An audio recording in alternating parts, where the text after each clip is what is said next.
Brothers in Battle, Best of Friends. Two World War II paratroopers from the original band of brothers tell their story. By William Wild Bill Guarnere and Edward Babe Heffron, with Robin Post. Forward by Tom Hanks. Narrated by Dick Hill. Copyright 2007 by William Guarnere and Edward Heffron. This unabridged audiobook is published by arrangement with William Wild Bill Guarnere, Edward Babe Heffron, Robin Post, and the Trident Media Group, LLC, and was produced in the year 2007 by Tantor Media, Incorporated, which holds the copyright thereto. For Henry Guarnere and the Kids Who Never Came Home. Forward. Too often, war on film becomes a glamorous action movie. The horrors of battle look thrilling as heroes defy odds and cheat death. The bullets are blanks, the explosions are special effects, and the costumed actors wear made-up wounds in an art-directed fiction that is improbably cool. Before the characters see combat, war can look like a long camping trip. Young men get into the best physical shape of their lives, make friends and laugh at every opportunity, then perform daring acts like jumping out of airplanes. Their camaraderie is the stuff of being young, being proud, and being a part of a great adventure. In the movies, the battle is when things get exciting.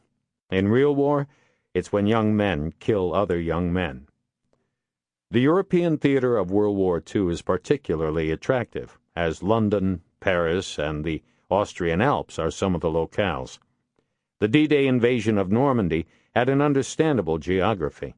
The Battle of the Bulge was a pure drama with a surrounding, desperate enemy. Victory in Europe was definitive, marked by the time and the place and the party that followed. And everyone knows the alliance of good guys won the good war. In the HBO miniseries, Band of Brothers, we producers held an ace up our filmmaking sleeve that helped span the divide between what actually happened and how it appeared on the screen. That was the book, a marvelous piece of history told by Stephen Ambrose, a great scholar and a dazzling storyteller. The details came straight from the mouths of the characters, and what characters they are. Easy Company of the 506th Regiment of the 101st Airborne was a collection of fascinating men. Some of them were taciturn, others hilarious. Some were country boys, others came from the biggest of cities. Most of America's faiths were represented, including atheism. Some were accomplished ladies' men, others so shy they passed the war with their virginity intact. Each of them faced the coming struggles with a priceless advantage: each other. To single out one or two of these screaming eagles as the most super-duper paratrooper, or the best source for a free beer on VE Day, would be a fool's errand. But to fail to single out Bill Guarnere and Babe Heffron would overlook a grand entertainment and a stirring inspiration. Wild Bill and Babe. Even their names beg the telling of their tale, like great ball players from the 1920s, or legendary lawmen, or outlaws of the Old West. They are the guys who grew up just blocks from each other in Philadelphia, yet never met until they were in England. Babe, you see, walked a certain way, with a combination of a confident stride and a cocky bounce, so Bill knew, just knew, this replacement trooper had to be from Philly. Guarnere was a veteran of the jump into Normandy and had already survived the killing, the misery, and the miles of bloody territory that would have to be taken before the war would end and he could go home. Heffron, newly assigned to Easy Company, was soon to fight in Operation Market Garden and barely survived the Battle of the Bulge. They were young, strong, oversexed, and over there. Just the kind of heroes that history makes out of two guys from Philadelphia. The true measure of what Bill and Babe experienced in the war, what they lost and suffered, what challenges they faced and conquered, could never be fully recreated in a miniseries for television, even in 1,000 hours. The best we filmmakers could aim for was capturing a true portrait of who they were. While shooting the 5th episode of Band of Brothers, The production was on the massive backlot, once an abandoned aerospace plant north of London, which we turned into Normandy, Holland, Belgium, Germany, and even Camp Toccoa, Georgia. 2 units were filming simultaneously, with actors moving between episodes from one false battlefield to another, often on the same day. Frank John Hughes, who played Wild Bill Guarnere, had a special duty that required his wearing his costume off the set. Looking exactly like an American paratrooper of 1944, complete with his set of jump wings, his pant legs bloused into his Corcoran boots, and a screaming eagle patch on his shoulder, Hughes reported to Heathrow Airport. In uniform, Hughes attracted many looks of admiration, especially from women. VIP guests were due in from the United States, and he was to escort them to the movie set. With a crisp salute at ramrod attention, the actor greeted Wild Bill Guarnere and Babe Heffron upon their return to England. When the 2 veterans arrived at our version of Holland, word of their presence spread like wildfire, as if Elvis Presley and the Beatles were on the lot. Shooting stopped, the production offices emptied, and the cast and crew began flocking to the back lot on foot, in vintage Army jeeps, on scooters and bikes. Everyone wanted to see the men themselves, the troopers whose stories we were telling, 2 of the band of brothers who jumped into hell on earth in order to save the world. Bill Guarnere and Babe Heffron were old men by then. 56 years earlier, Bill had lost one of his legs somewhere in the woods outside of the village of Foy in Belgium. Babe was still reeling from the long flight and the jet lag. Both of them were gracious, gregarious, and needed a beer. And there, on only 3 legs, stood the paradox of our series, Band of Brothers. The war was not glamorous, but the men of Easy Company were, and still are. Tom Hanks. Preface. On assignment for Philadelphia Magazine in the spring of 2001, I went to meet Bill Guarnere and Babe Heffron, World War II veterans who would later be portrayed in the HBO miniseries Band of Brothers, produced by Steven Spielberg and Tom Hanks. Babe is the father of one of my dearest friends. Bill is her godfather.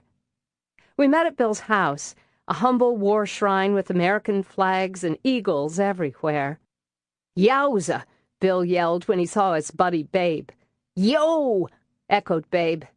They were as fired up as young enlistees, their youth preserved in their friendship. Bill imitated Bogart.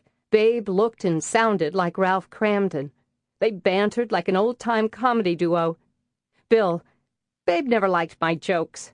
Bill ain't as funny as he thinks. When he thinks he's funny, he isn't. When he is funny, he don't know it. Babe poured himself a Bailey's Irish Cream and settled into the brown recliner that's become his chair. Bill plopped on the couch and patted the seat next to him. "Sit down, honey," he said sweetly. "What do you want to know?" We dug up piles of photos and letters from the war, while Bill puffed away on Pall Malls, and the 2 of them reminisced about war buddies. "Sing that song you used to sing with Joe Toy," Bill urged, and Babe belted out a rendition of "I'll Be Seeing You," worthy of Broadway. He sang Bridget O'Flynn in the miniseries companion documentary We Stand Alone Together, The Men of Easy Company.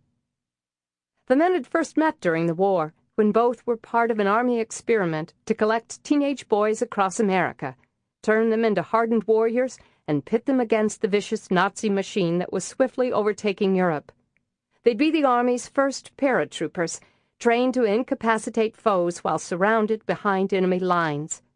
The boys of the 506th Parachute Infantry Regiment would be the first to stay together from basic training to combat, making them so cohesive and efficient they would be unmatched on the battlefield.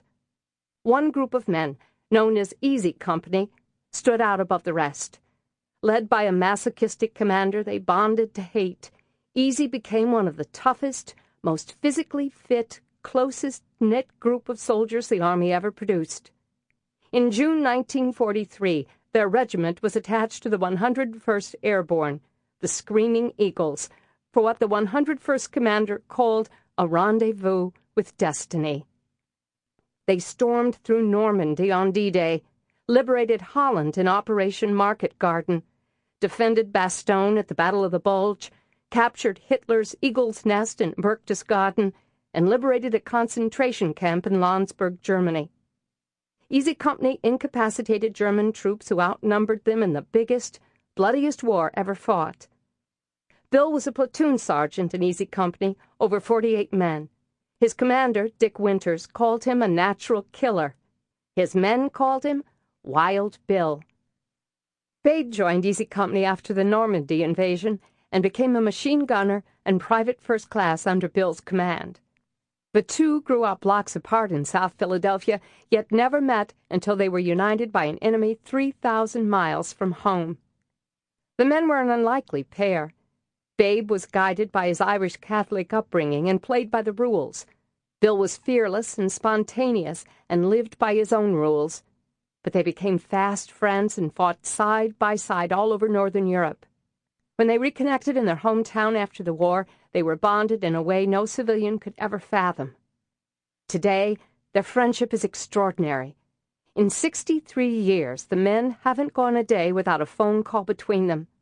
They finish each other's sentences, laugh alike, and have adopted each other's sayings like, "Don't irrigate me." They talk in an old dialect reminiscent of the Bowery Boys and everyone the war generation grew up with. They say foist for first and thoid for third, and call people scallywags. To a question, they often exclaim, "Why, certainly." They're tough and unstoppable, and ready to go fist city with the unpatriotic. I made one mistake that first day. I called the men heroes. "We are not heroes," Bill said adamantly. "The kids who never came home are the heroes." They believe they only did what their country asked of them, like millions of other men and women all over the world. They came from humble beginnings in South Philadelphia, raised in an era when you simply did what needed to be done for family, for community, for your country. Despite what they say, these men are heroes. They risked their young lives fighting fearlessly for the world's freedom. We must never forget the heavy price all of our combat veterans have paid. Some paid the ultimate price, while others bear the daily burden of having lived through the horror with their haunting memories or permanent wounds. When my Peace Veterans Day was published in Philadelphia Magazine, it caught the attention of Scott Miller, a very clever literary agent and former Philadelphian, who thought Bill and Babe's war stories and profound friendship were worthy of a book. He brought the idea to the Berkeley Publishing Group, and this incredible project was born. Bill and Babe agreed to share their most personal stories for the kids who never came home. This wasn't easy for them. I interviewed them about 100 times between 2001 and 2006. Sometimes the stories flowed like water, but more often I had to poke and prod and wring out details.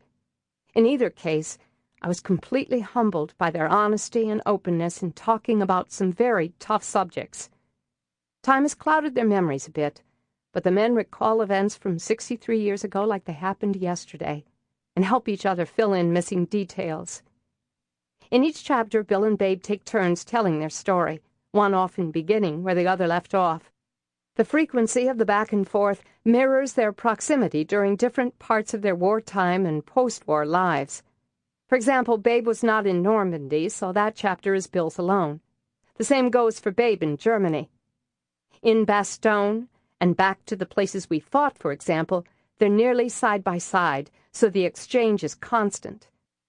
The stories, grammar, and lexicon are all theirs. The sequence is mine, in that stories and observations were rearranged to follow the sequence of events as they occurred, based on the men's recollections and historical accounts of Easy Company's campaign. Two invaluable resources were Band of Brothers by Stephen Ambrose and Beyond Band of Brothers by Major Dick Winters.